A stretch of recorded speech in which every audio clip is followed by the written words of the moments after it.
मुंबई हळूहळू मागे सरकत होती आणि सह्याद्री जवळ येत होता.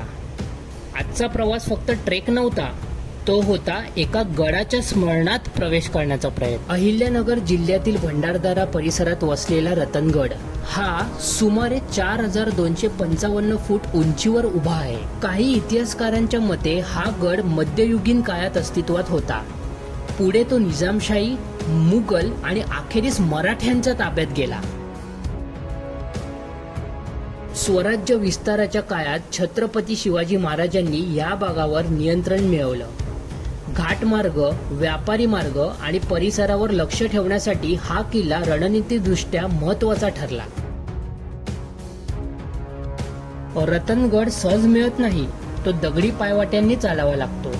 या पायवाटा सोप्या नाही, पण त्या खडतर आहेत आणि कदाचित म्हणूनच वर पोचल्यावर समाधान अधिक वाटतं.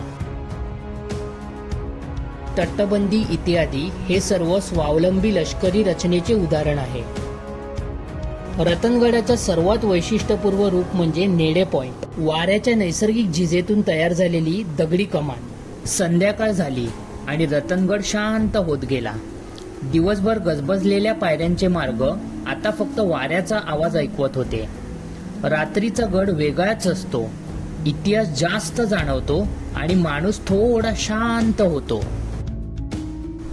किल्ले फक्त दगड नसतात, हे काळाचे शांत साक्षीदार असतात. दिवसाचा थकवा आणि सह्याद्रीच्या शांततेत विसावलेली ती रात्र.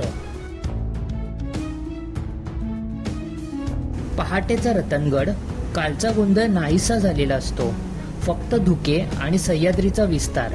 कदाचित म्हणूनच प्रत्येक ट्रेक सकाळी पूर्ण होतो.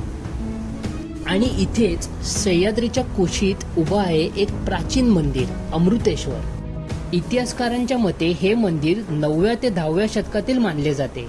हेमाडपंथी शैलीतील बांधलेले हे मंदिर पूर्णपणे काळ्या दगडात कोरलेले आहे.